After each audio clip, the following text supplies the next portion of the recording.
रायसेन जिले के विकासखंड उदयपुरा तहसील के अंतर्गत आने वाली ग्राम पंचायत दिघावन में श्री नवदुर्गा उत्सव समिति बजरंगगढ़ चौक दिघावन द्वारा एक भव्य और मनमोहन पंडाल का निर्माण किया गया, जो तमिलनाडु में बने मां नारायणी मंदिर की आकृति का सैम बना है। आपको बता दें कि देवी दुर्गा के 9 रूपों की स्थापना श्री नवदुर्गा उत्सव समिति बजरंग चौक समिति के सदस्यों द्वारा बनाए गए एक भव्य और मनमोहक 75 फीट ऊंचे पंडाल में है, जो इस क्षेत्र के दुर्गा पंडालों का केंद्र बिंदु माना जाता है। मां के 9 रूपों और 75 फीट ऊंचे पंडाल को देखने के लिए दिघावन सहित आसपास के ग्रामों एवं उदयपुरा देवरी ही नहीं 3 जिलों के हजारों श्रद्धालु का जनसैलाब बजरंग चौक दिघावन में देखा जा रहा है।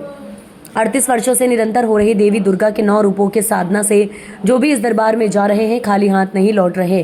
कवरेज के दौरान मां के कई भक्तों ने बताया कि 38 वर्षों से नवदुर्गा उत्सव समिति बजरंग चौक दिघावन में देवी दुर्गा के 9 रूपों के दर्शनों मात्र से ही दुख दरिद्रता सब दूर हो जाती, निर्धन को धन और बांझन को गोद भरी होने के साक्षात प्रमाण देखे हैं। इसलिए बजरंग चौक दिघावन में नवरात्रि के पहले दिन से ही हजारों भक्त का आना जाना हो रहा है। इस साल 1.5 माह पहले से ही पंडाल बनाने का काम शुरू कर दिया था, जिसमें लाखों रुपए खर्च हुए। समिति के सदस्यों ने दिन रात कड़ी मेहनत कर 75 फीट ऊंचा तमिलनाडु के मां नारायणी मंदिर की आकृति का भव्य दुर्गा पंडाल तैयार किया गया, जो विद्युत की साज सज्जा से झांकी और आकर्षित प्रदान करता है। हम बात करेंगे समिति के एक और पदाधिकारी से। सर, एक प्रश्न है, इस जो आपकी जो समिति है श्री नवदुर्गा उत्सव समिति बजरंग चौक, इसमें अध्यक्ष उपाध्यक्ष कौन है?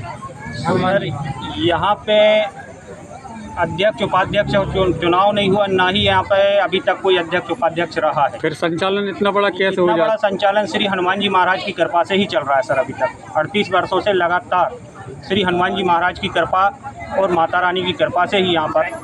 तो मुख्य संचालन तो सर कोई करता होगा? मुख्य संचालन यहाँ पे सर सारे समिति के सदस्य मिलकर ही करते हैं। कितने सदस्य होंगे सर? सर, यहाँ पे करीब 25 से 30 सदस्य हैं। ये सब उनकी मेहनत का परिणाम है? ये सब उनकी इतनी बड़ी भव्य झांकी का जो निर्माण हुआ है, हाँ। ये सब समिति के सदस्यों द्वारा। कोई बाहर से बुलाए गए कोई कलाकार नहीं होते यहाँ पे, ना कोई अध्यक्ष उपाध्यक्ष होता है यहाँ पे।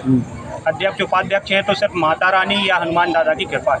इतने ग्रामीण क्षेत्र में इतना बड़ा भव्य पंडाल आपका बना हुआ है और बड़ा लोकप्रिय है, रायसेन ज़िले में बड़ा फेमस है, लोग बता रहे हैं। वहाँ जाइए आप और दर्शन करके ज़रूर आइए आप। तो ये जो मूर्ति हमने अंदर देखी स्थापित हैं, ये कहाँ से आपने किस पेंटर से खरीदी है? सर, ये हमेशा से लगभग 4 से 5 वर्षों से ये बाहर से ही मूर्ति बुलाई जा रही है। बाहर से कहाँ से सर? क्योंकि इस वर्ष जबलपुर से मूर्ति आई है। अच्छा। इसके पहले छिंदवाड़ा से आई थी और उससे पहले बरेली से आई थी। हर बार अलग अलग मुख्य कलाकारों के द्वारा जो मूर्ति बनाई जाती है, उनके यहाँ से ही मूर्ति का यहाँ पे लाई जाती है। ये जो आप सब लोगों का मनोभाव है, ये बहुत बेहतरीन है और ये श्रद्धा और आस्था का बड़ा पंडाल है। मनोकामनाएं पूरी होती हैं। अभी हमने बात की आपके सदस्यों से, कई घटनाक्रम उन्होंने यहाँ पे हमें बताए। तो इस हिसाब से हम भी आपको जो है बहुत शुभकामनाएं देते हैं कि आप जो है माता रानी की सेवा में इसी प्रकार से आप लगे रहें और निरंतर माता रानी आप सब लोगों पर कृपा करें और ऐसा ही हर वर्ष बेहतरीन पंडाल आप तैयार करें और यह श्रद्धा और आस्था का केंद्र बना रहे। धन्यवाद पत्रकार बंधु, मैं आप सभी लोगों के सहयोग हेतु धन्यवाद प्रदान करना चाहता हूँ और माता रानी से यही आशीर्वाद आपके लिए लेना चाहता हूँ कि माता रानी ये पत्रकार बंधुओं पर हमेशा ऐसे ही कृपा बरसाए रखना। चलिए सर, आपने समय निकाल। हम आज आए हैं दिघावन में ये आप अभी हमने कैमरे में आपको बताया, माँ नारायणी लक्ष्मी माँ स्वर्ण मंदिर तमिलनाडु बिल्लौर की तर्ज पर यहाँ पर माता रानी की झांकी जो है सजी हुई है। यहाँ पर जो समिति के पदाधिकारी हैं, संचालक हैं, हम उन सब से बात करेंगे। आपका नाम बताइए। मेरा नाम कमान सिंह लोधी है। सर, आप ये बताइए कि कब से ये स्थापना जो है चली आ रही है, इसका स्थापना वर्ष क्या है? हम लोग सर 1982 से निरंतर 38 वर्ष हो गए हैं। तो जब से हम माता रानी की जो है स्थापना करते हुए आए हैं और आज जो है माँ भगवती का दरबार, माँ भगवती सिद्ध रूप में आ गई हैं। यहाँ लोगों की मनोकामना पूर्ण होती है। अभी हम घूम के आ रहे हैं, सभी जगह हमने झांकियाँ देखी हैं। सबने हमसे निवेदन किया था कि आप यहाँ पर जाइए, बड़ा भव्य मंदिर बना हुआ है। और लोगों से हमने बातचीत की, आम पब्लिक से, तो उन्होंने ये बताया कि ये मनोकामना देवी हैं। यहाँ पे पूर्व में भी मनोकामनाएँ पूरी हुई हैं। और ऐसा भी हमें पब्लिक ने बताया कि कोई व्यक्ति यहाँ पर, जो डॉक्टर ने मना कर दिया था, उसे यहाँ पर लाया भी गया था और उस पर माँ ने कृपा करी है।